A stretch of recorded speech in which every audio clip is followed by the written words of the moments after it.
Elhamdülillahi Rabbil alemin. Vessalatu vesselamu ala Rasulih Muhammed ve ala alihi ve sahbihi ecma'in. İnşallah bugün Bulugul Maram kitabından sabak tullantабыз. Bugün 4. sabak. Bugünkü bölüm автор айтып жатат: Babu izalatin najasati ve bayanuha. Бұл bölümde najas nerselerdi bayandоо жана аны тазалоонун жолуну. Кайсы нерселер шариятта najас болуп эсептелет жана аны кандай тазалоо керек. Ошол жөнүндө келген бөлүм. Эми najас деген нерсенин, najастын аныктамасы кандай дегенде алымдар айтышат. Ар бир зат, ар бир кандайдыр бир затты аны жегенден, ичкенден кайтарган болсо, жеп ичүүгө шарият тыюу салган болсо, бирок анын арам болгондугу үчүн эмес, же болбосо зыяны үчүн эмес, же болбосо жиркеничтүү болгон нерсе үчүн тыюу салган жок. Najас болгон үчүн. Түшүнүктүбү? Мисалы үчүн арак арам болгон үчүн тыюу салды. Же болбосо ууну ичүүдөн тыюу салган, анткени ал najас эмес, бирок зыян болгон үчүн. Түшүнүктүбү? Кээ бир нерселер мисалы үчүн жиркеничтүү нерселер, жиркеничтүү болгон үчүн аны жөөдөн кайтарат. Өзү najас эмес да. Жиркен мисалы үчүн какырык деген ошондой нерселер, алар жиркеничтүү. Ошол себептен андан тыюу салган. Бирок najас нерселер ал жиркеничтүү болбошу мүмкүн, зыян да болбошу мүмкүн, арам да болбошу мүмкүн, бирок ага жегенден тыюу салган. Демек ошондой заттар бул najас болот. Мисалы үчүн кан, зара, тежектер булар ошо жиркеничтүү болгон эмелер, кээ бирлери жиркеничтүү, кээ биркилери ошол сыпаттары жок болсо дагы ал najас болуп эсептелет. Андан кийин najастык бөлүмүндө асылдардан, негиздерден биринчиден билишибиз керек. Негизи заттардын бардыгы таза, najас эмес. Кайсы бир нерсени najас деп айтыш үчүн сөзсүз түрдө далил керек ага. Түшүнүктүбү? Кайсы бир нерсени najас деп. Демек, бизде талаш болуп атса, кайсы бир нерсени бул najаспы, najас эмеспи деп атса, najас деген киши ага najас экендигине далил алып келиш керек шарияттан. Эгерде далил жок болсо, ал najас болуп эсептелинбейт. Эми алымдар айтышат, шариятта najас нерселер шарияттын тексттеринен кандай билебиз дегенде төмөнкү жолдор менен билинет дейт. Биринчи жолу, шариятта кайсы бир нерсени жууга буйруган болсо, ошол нерсе najас экендигине далил болот. Бирок жууга буйруган нерселер хисси нерсе болуш керек. Манабый эмес, мындай маани эмес болуш керек. Мисалы үчүн гусул алуу же болбосо даарат алуу жууга буйруган, колуңду бетиң жуу үчүн. Бирок анда бир najас нерсени сезиле турган, кармала турган нерсе эмес да. Ал анын najасы маанилүү нерсе, моралдык дейби, ошондой нерсе. Түшүнүктүбү? Ал эми najас нерселерди жуу, мисалы үчүн зара, тезек, андай нерселер мындай сезиле турган, кармала турган нерсе да, ошондой заттарды жууга буйруган болсо, ошол нерселер najас болот. Биринчиден, ошондой нерселерди жууга буйруган болсо, najас экендигин билебиз. Түшүнүктүбү? Кайсы бир заттарды жууга буйруган болсо.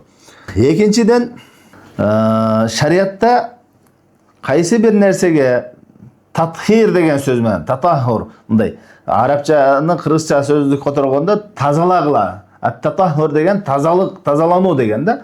Ошондой сөздөр менен мындан фаттахару, мындан тазалангыла деген ушу сыяктуу буйруктар келген болсо, ушу сөздөр менен. Негизи асыл ошол тазалануу, ошол нерседен тазаланып аткан нерсебиз бул najас экенине далил болот. Мисалы үчүн силердин бирөөңөрдүн идишиңерди ит жалап койсо, анын таза болуусу 7 жолу жуу деди. Бул жерде тухур деген ошо тазалык деген сөз колдонулуп атат. Демек, ошол иттин шилекейи najас экендигине далил болот. Үчүнчүдөн, Куран сүннөттө кайсы бир нерсени режис деп атаган болсо, режис деген сөз бул najас деген сөзгө окшош. Инна хаза рейсун, бул режис деп айта турган болсо, режис деген ошонун najас экенине далил болот. Түшүнүктүбү? Төртүнчүдөн, ачык айкын najас деген сөз менен келсе, кайсы бир нерсени шариятта najас деп атаган болсо, ошол нерсе дагы najас экендигине далил болот. Демек, шариятта najас нерселер ушул жолдор менен билинет. Демек биз алган эрежелер биринчиден асыл негизи бардык заттар таза, кайсы бир нерсени нажас деш үчүн сөзсүз далил керек. Экинчиден нажас нерселер ошо төмөнкү 4 жол менен билинет. Эми бул бөлүмдөгү хадистерди окуп баштай турган болсок, وعن أنس بن مالك رضي الله عنه قال سئل رسول الله صلى الله عليه وسلم عن الخمر تتخذ خلا قال لا أخرجه مسلم. Anas ibn Malik radıyallahu anh rivayet kılıp atat. Peygamber sallallahu aleyhi ve sellem suraldı deydi. Arak jönündө suraldı. Oşonu araktı uksuz kılıp koysa bolobu dep. Arakты uksuz kaylantуу jolu bar. Oşonu uksuz kılıp koysa bolobu degende Peygamberimiz jok dep kaytardı. Bu Sahih Müslim'de kelgen hadis. Bul alım avtor bul hadisти алып келүүдөн maksat ne? Oşol araktın najas ekendigini bayandaş үчүн алып келатат. Arak bul najas. Birinci bul hadisteki meseleler. Birinciden arak ne? Najas. Anın najas ekenliğine dalillerden birinciden Allah Teala aytat: "Ya eyyühellezine amenu innemel hamru vel meisiru vel ansabu vel azlamu ricsun min ameli şeytan." O iman keltirgenler arak, jana kumar, jana oşondoyle ansab jana buttар сыйынган эмелерни мушриктен буттары жана ошондой эле эмне жанагындай палачууга кылган жыгач ошондой нерселерди Rejisун мен амалышын. Rejis нерсе, нажас нерсе бул шайтандын амалдарынан деди. Биз айттык, асыл негизи бир заттарды rejis деп келсе, негизи ал эмне? Нажас экендигине далил болот деди. Бул жерде аракты rejis деп атап атат. Демек, ошол нерсе арак нажас экендигине далил болот.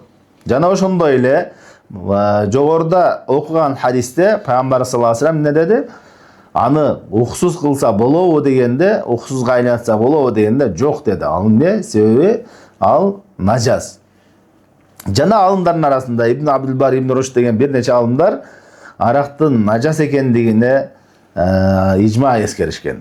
Көптөгөн алымдар ижма эскеришкен. Бирок кээ бир алымдар Куртуби рахмаулла тафсиринде Рабиатур Раи жана Лейс ибн Саад деген табииндерден ой эскеришет, алар эмне аракты нажас эмес деп айткандыгы. Бул ойлорду эгерде ала турган болсок, анда ижма жок деген болуп калат да. Алымдардын ижманы башка алымдар эскерип атат. Бирок туурарагы Ибн Абдул-Бар, булар Ибн Абдул-Бар рахимахулла айтат, бул ойлор туура эмес. Мындайча айтканда Рабиа Райс Лейс ибн Саад ал нажас эмес деп айткан эмес. Алардын ою дагы нажас деп айткан деп ал башка, алардан башка ойду эскерет. Демек алымдардын баары эле теңне нажас деп айтышат. Эми нажас эмес деп айткандар кээ биркилер ушундай айтат да, арак биринчи арам болгондо аны төгүп салууга буйруган ошондо Мединанын көчөлөрүнө төгүлүп кетти арактар. Көчөдө арактар агып калды дейт. Эгерде нажас болгондо жолдорго актырууга буйрумак эмес депчи. Бул нажас эмес экендигине далил болот деп. Биз эскердик жогоруда эмне эки хадис аятта келди, жана ошондой эле алымдардын ижма келип атат. Эми бул хадисти алымдар айтат, бул сөздү айтат. Бул төккөндүн себеби нажас болсо дагы бир маслаха пайда болуп аткан үчүн төктү. Арак жаңы арам болгон учурда адамдар аракка көнүп калганда, жаңы көчөлөрдө төгүлүп, кордолуп, тепселип жүрсө, адам нафсы ошодон жактырбай, качып, жаман нерсе экенин түшүнүш үчүн ошондой кылынган дейт. Ал эмне нажас эмес болгондугу үчүн эмес дейт. Түшүнүктүбү? Экинчи маселе, эгерде арак, спирт арак коюп койгондо өзү эле туруп, атайлап бирөө эмес, кас ниет менен эмес, өзү туруп, уксузга айланып кеткен болсо, ошол нажас болобу, таза болобу дегенде, алымдардын арасында талайсы ижма, ал өзү айланып калса нажас болбойт, ал таза болот. Туруп туруп эле. Үчүнчү маселе, атайлап аракты уксузга айлантуу бул арам. Түшүнүктүбү? Бул арам экендигине жогорку хадис далил болду. Бирок андан кийинки маселе, эгерде атайлап аракты уксузга айланткан болсо да, бирок арам, аны айлантуу арам, бирок ошондой кылган болсо, ошол учурда ал арам болот, уксуз кылып колдонуу арам болот. Бирок өзү нажас болобу же заты таза болуп калабы деген маселе. Түшүнүктүбү? Бул алымдардын арасында талаштуу маселе, Аллах алам, туурарагы ошол ал таза болот. Атайлап кылса деле аны жеген колдонуу арам болот, бирок заты нажас болбойт. Анткени нажасат деген бул бир зат да, ал ошол нажастыгы кеткен болсо эле болду. Өкүмүнө ала берет. Демек, ал арам болсо дагы, аны жеп ичүү колдонуу арам болсо дагы, аны өзү заты таза бойдон кала берет. Түшүнүктүбү? Андан кийинки хадис: "Ва анху радияллаху анху Дагы Анас радиаллаху анху риваят кылып атат. Ламма кана яума Хайбар амара Расулуллах саллаллаху алейхи ва саллям Аба Талха фанада. Пайгамбарыбыз саллаллаху алейхи ва саллям Аба Талха деген сахабаны буйрук кылды. Ал адамдарга ушундай кайрылуу кылды. Инналлаха ва расулаху янхакум ан лухумил хумрил ахлия фа иннаха рижсун муттафакун алейх. Чынында Аллах Таала жана пайгамбарыбыз саллаллаху алейхи ва саллям силерди эшектердин этинен кайтарат деди. Анткени ал эмне нажас деп атат.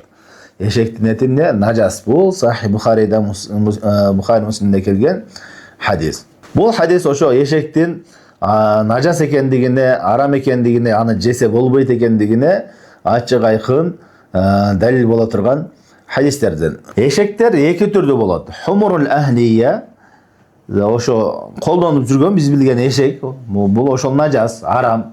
Экинчиси хумурул вахшия дейт, жапай эшек деп коет. Эми ошо жапай эшек деген эмне десе, зебрабы же кандай азыр бизде жанагы эмне деп коет, улан дейби, булан дейби, кулан дейби, куланбы же кайсы нерсе дегенде ар кандай айтышат. Кээ бир адамдар айтат, фара деген жаныбар дейт. Бул деген эмне? Жанагы кийиктердин эле бир түрү дейт. Ал эшектен эмес дейт. Бул кийик сыяктуу нерсе жаныбар дейт. Аны жесе болот. Зебра эмес да, кыскасы ошол эшектин затынан эмес, ал берки уй сыяктуу жаныбарлардан да. Түшүнүктүү? Эми бул хадистерде кээ бир маселелер бар. Биринчиден, эти жейилбей турган жаныбарлар алар нажас болот. Алардын эти, каны, бүт эмелери, заралары бар жогу нажас болот. Бул жөнүндө пайгамбар саллаллаху алейхи ва саллям мышык жөнүндө суралганда айтты: иннаха лайсат бинажис, иннаха хия мин ат-тавафин алейкум ат-тавафат. Ал нажас эмес деди мышык. Анткени анын себеби бар, себебине ал силерге аралашып жашай турган, сактануу кыйын болгон үчүн. Негизи асыл эти жейилбегендер нажас болуш керек эле. Ошол себептен ал нажас болбой калды, уруксат берилди дейт да. Экинчи маселе, мышыктын кешиги таза, нажас эмес. Мисалы үчүн мышык суудан ичип койсо, идиштен же бир тамак жалап койсо, ал нажас болуп калбайт, арам болуп калбайт, түшүнүктүбү? Аны жалап койсо сөзсүз түрдө же деген максат эмес. Эгерде жиркенип атсаң, жең келбесе ал эмес, бирок ал нажас эмес, арам болбойт. Буга жогоруда эскерилген хадис болот. Андан кийин алымдардын ортосунда талашуу маселе ошол мышыктын кешиги таза болгондугунун себеби эмне себептен айла деп коет. Эмне себептен таза? Ал кичинекей жаныбар болгондугу үчүнбү же болбосо аралашып жашагандыгы үчүнбү дегенде алымдарда эки ой бар. Кээ бир алымдар айтат, кичинекей жаныбар болгон үчүн дейт. Эгерде кичинекей болсо, ушул ойду кармасаң, анда мышык жана мышыктан кичинекей жаныбарлардын баардыгыныкы таза болуш керек, нажас. Экинчи ой боюнча эмне? Ал аралашып жашайт, андан сактануу кыйын болгон үчүн уруксат жашаган. Үйүндө жашайт, аралашып, сактануу кыйын болгон үчүн уруксат берилген. Ушул туура, анткени хадисте ачык эле келип атат. Иннаха минат тавафин алейкум. Ал силер менен аралашып жашайт деп атат да. Демек, бул мындай болсо, ушул сыяктуу жаныбарлар болсо, ар дайым шарият уруксат берген, аралашып жашай турган, сактануу кыйын болгондорду дагы эмне? Нажас болбойт. Андан кийин эшек бул өзү затында таза. Мындайча айтканда, эшекти минсең, тери чыккан болсо, заты бул таза, нажас эмес. Анткени пайгамбар саллаллаху алейхи ва саллям эшек минип жүргөн. Жана ошонун анын теринен башкасынан сактанчу эмес да.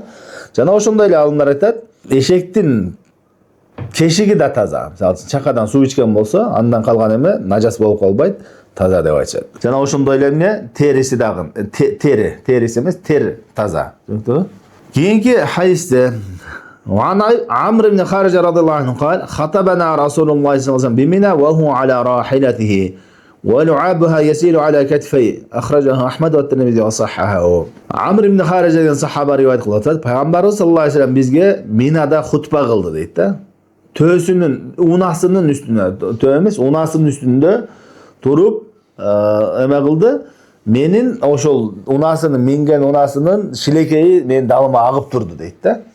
Бул имам Ахмад Тирмизи риваят кылган негизи хадис, даиф бирок Аллах алам туурасы өкүмү сахих эле, майсы туура. Бул хадистен максат эмне? Эти жейиле турган жаныбарлардын нажас эмес экендиги жөнүндө. Анткени пайгамбарыбыздын минген немеси ал жерде төө болгон. Эти жейилбей турган нерселердин, жаныбарлардын шилекейи дагы, териси дагы бүт бар жогу таза. Жада калса эмне? tezekleri dagın najas emes.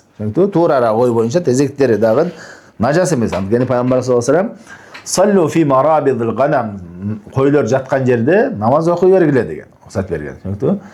Alar najas bolуп esептелинбейт. Keyingi hadiste وعن عائشة رضي الله عنها قالت عائشة رضي الله عنها قالت كان رسول الله صلى الله عليه وسلم يغسل المني ثم يخرج إلى الصلاة في ذلك الثوب وأنا أنظر إلى أثر الغسل فيه متفق عليه. Peygamberimiz sallallahu aleyhi ve sellem giyiminen manini juvatile deydi. Mani degen bul uruqtuk, belin erkektin bel uruğu. Juup anan namazga çıgatile deydi. Men birok oşol juugan jerinin emesini, izini görçümün deydi da. Bolsa hadisi kirgen. Ve li muslimun laqad kuntu afrukuhu min thawbi Rasulullah farkan fayusalli fihi. Muslim rivayetinde Peygamber sallallahu aleyhi ve sellem giyiminen men mınday uqalap ele eme kılıp salçım deydi. Kurgagan manini ne uqalap düşürüp salçım oşo menile namaz okuy berçi deydi. Ve fi lafzin lehu laqad kuntu ahakkuhu yabisen bi zafri min thawbihi.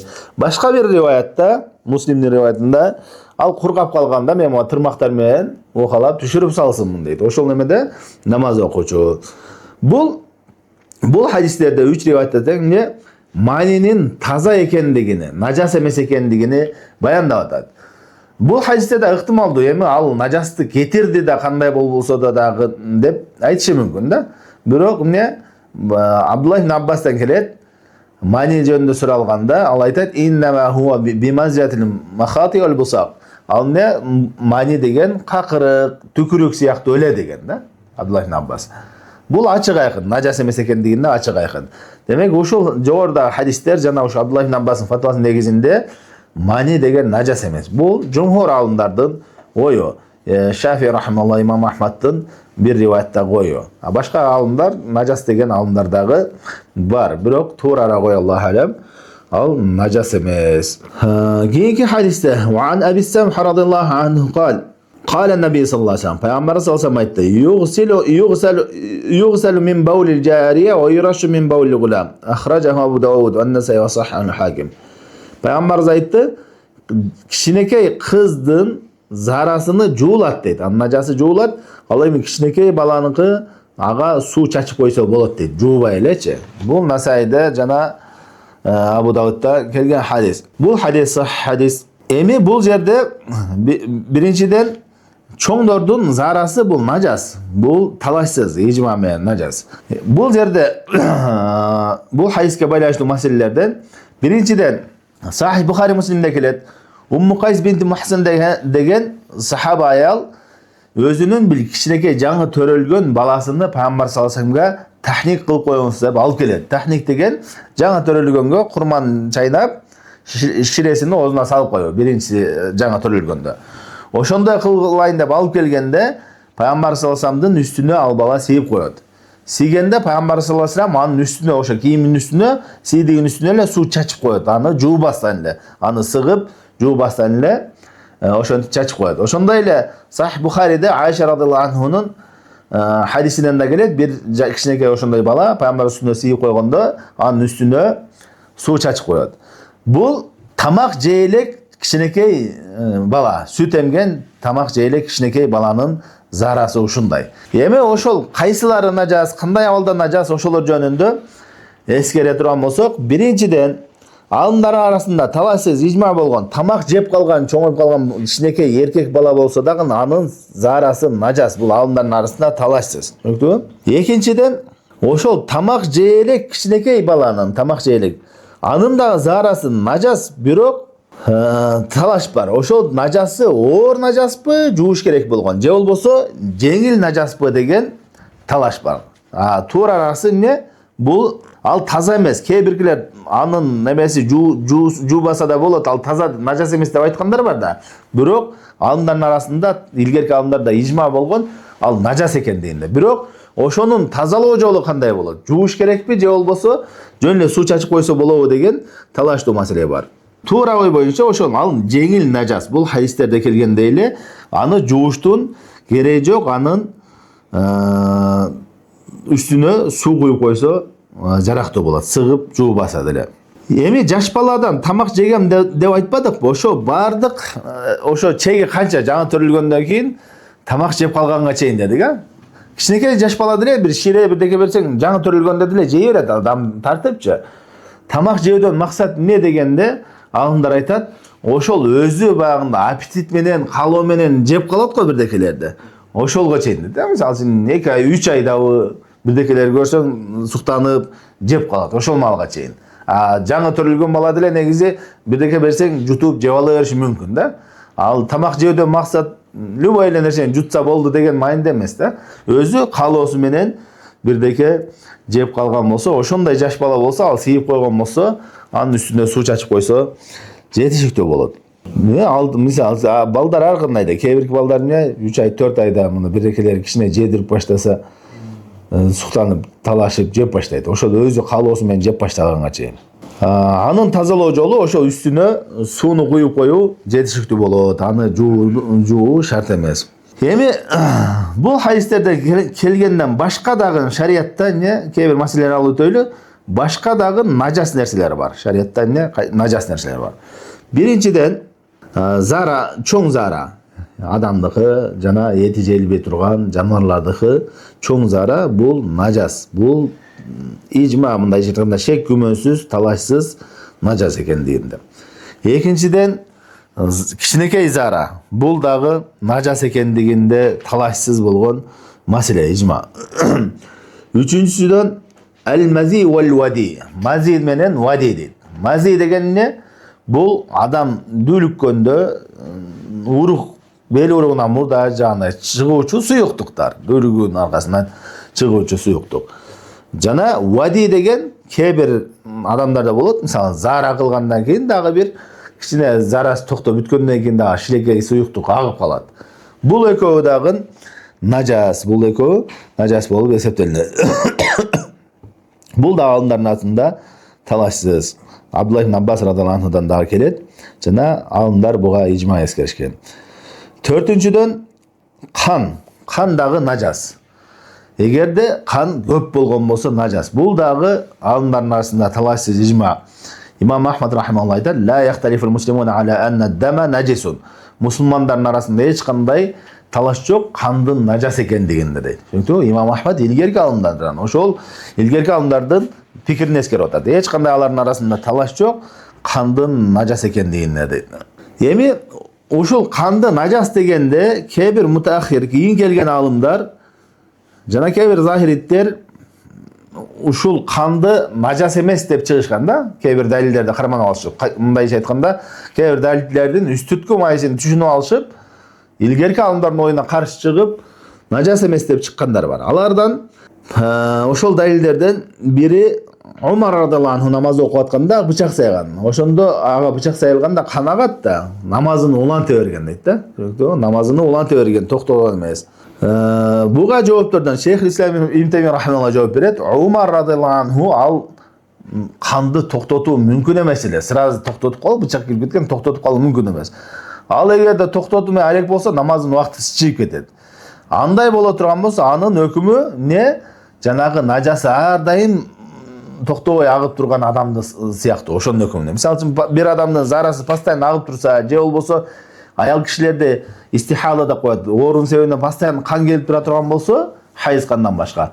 Ал ар бир намазга намаз дарат алып окуй берет да убактысы киргенде. Мунун өкүмү да ошондой. Каны токтобойт. Ошол намазга анын дараты жарактуу болот. Чөнки ар бир намазга дарат алат. Жана ошондой эле Бухариде келет, Хасан аль-Басри рахимахуллахдан. Ал ушундай деп айткан: "Ла язал муслимуна юсаллуна фи жарахатихим." Мусулмандар илгертен, эжелтеден бери эле жаракат алган абалда, жаралары бар абалда эле намаз окуп келишкен дейт да. Ушуну далил кылышат. Ушу демек жара болуп аткан болсо, жаракат болуп аткан болсо, кан бар, нажас эмес экен деп.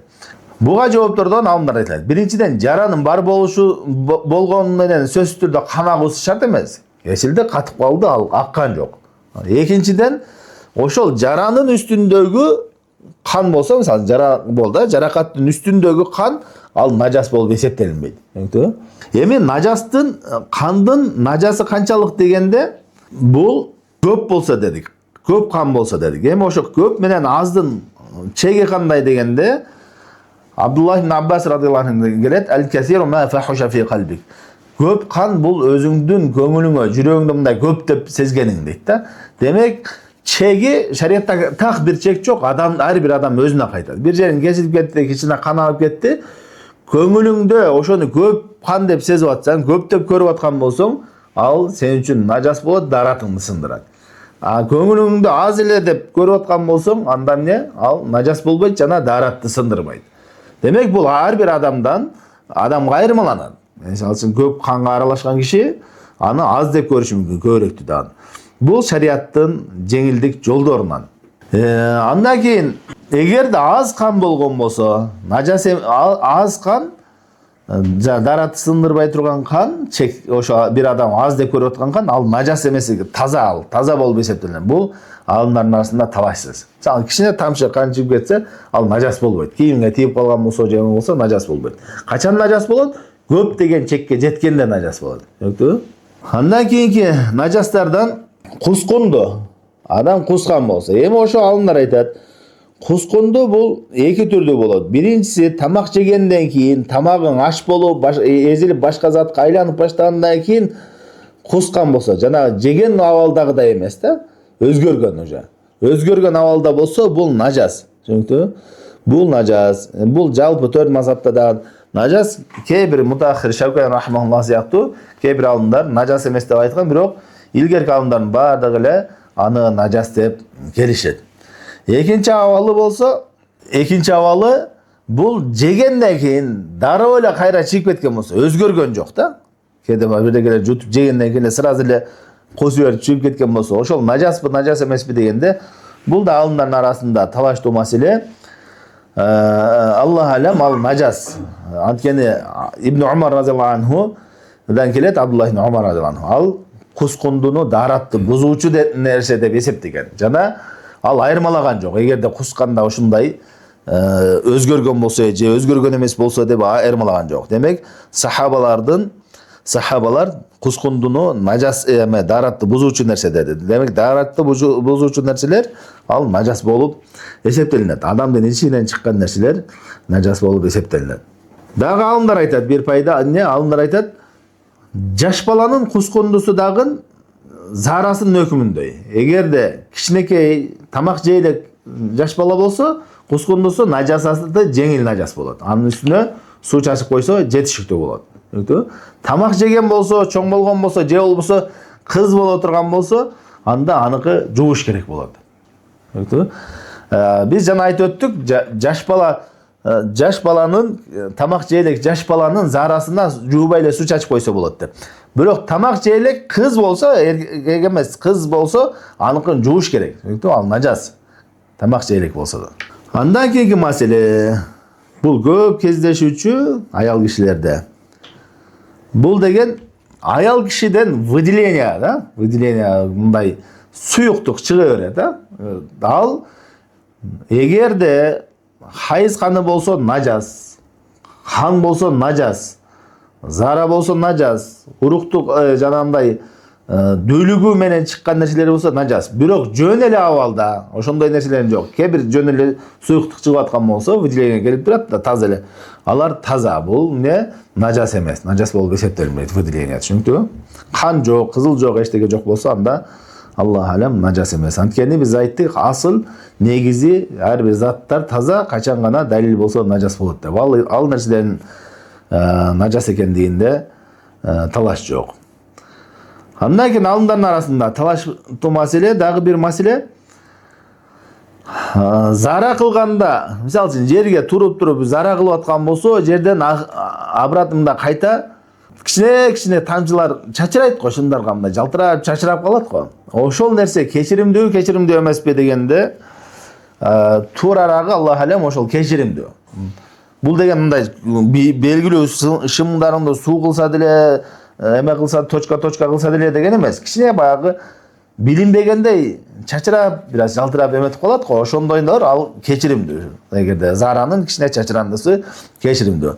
Бул жөнүндө Абу Муса аль-Аш'ари радhiyallahu anhu Бухариде келген. Ошо чачырандуусуну кайтарганда аны Хузайфа радhiyallahu anhu айтат. Сен каттуу айтып атат. Чынында пайгамбар саллаллаху алейхи вассаламдын men turup zara kılıp atkanын gördüm deydi da. Turup zara kılgan. Demek turup bul Huzayfa radhiyallahu anh bunun aytıdan maksatı oşo turup zara kılganda söz türdü kişine tamçılar çaçıraydı. Kişine degende jana iğnenin ucunda kişineke tamçılar bolat ko. Körük bolsa da oşondoy emelerde al keçirim deydi dep aytadi.